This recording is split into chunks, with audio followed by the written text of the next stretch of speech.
I'm Bill, organic specialist here at Good Earth.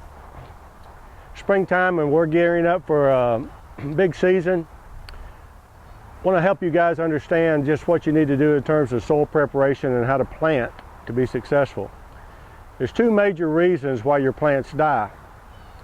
First is lack of water. The second has to do with the planting depth. Most of us plant way too deep, and when we do that, we pack hard soil on top of the root ball, literally smothering the plant. So today we're going to look in detail on the proper way to actually prepare your hole and to plant. Now, one of the situations at Little Rock that's most common is the clay subsoil. Behind me I prepared a hole. And on the right side here is the soil that came out of my hole last, the subsoil. On the left is the topsoil.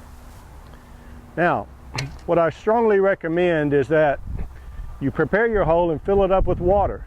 Just take your garden hose and literally fill this hole up with water. What I want you to do is observe the hole over a 24-hour period. If the soil percolation is good, the water should dissipate and actually go right into the soil. If after 24 hours you still have water in the bottom of your hole, you've got an issue with clay. And the clay is compacted in the bottom of the hole and it's literally trapping the water, creating almost a bowl effect. It's going to be detrimental to the plant to sit in that kind of water. Now, if in fact your hole is compacted with clay, there's several things we can do. Number one, we might take some coarse rock, put in the bottom of our hole. We're trying to elevate the root ball to keep it up out of the water. The other thing we can do is to add gypsum to the bottom of the hole. Gypsum is a calcium source that chemically acts to combat the clay.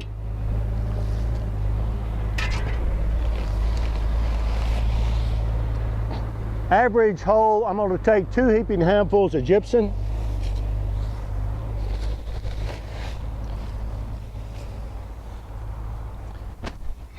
And prepare my hole like so.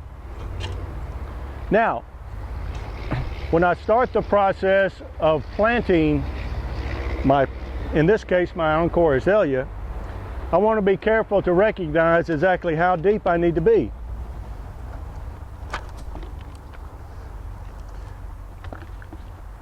Remember, one of the things we talked about was the fact that we are planting too deep. So I've already adjusted this hole, and as Jennifer will zoom in, you can see that the root ball is slightly above the level of the ground.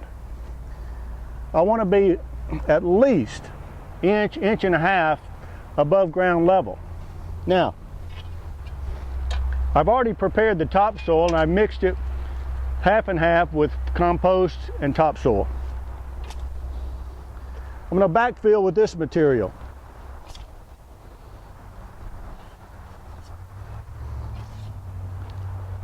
Notice the root ball is still above the ground. Common practice for me, I like to water in as I go. Driving out those air pockets, going to give a good seal on the soil. Once I'm satisfied that I've backfilled adequately, notice that the root ball is still about 1.5 inches above ground level. Now I'm ready for mulch. In the case of azaleas, I love crushed pine bark. Adds a lot of acidity to the soil, which the azaleas love. I'm going to put some crushed pine bark, probably 3 or 4 good scooping handfuls. Now I'm ready for my final mulch.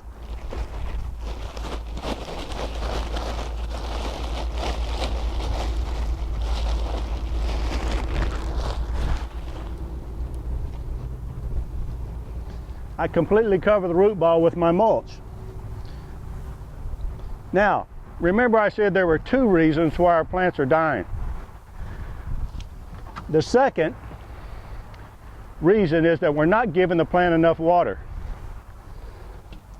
Most of the time we'll come out here with our water hose and 1001, 1002, and we think we've done the job. Just as an experiment, it'll take me probably 10 seconds or more, maybe 15, to fill up this watering can. Approximately 2 gallons of water. That's precisely how much this plant needs every time we water.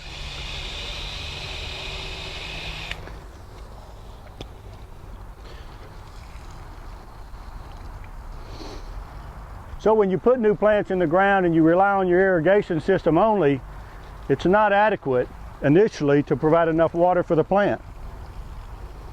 We recommend that you do this intently for the first 3 weeks before you yield to your irrigation system. That way you're ensuring that you're getting adequate moisture to the plant. Remember, keep the root ball above ground, plenty of water, good key to success. See you next time.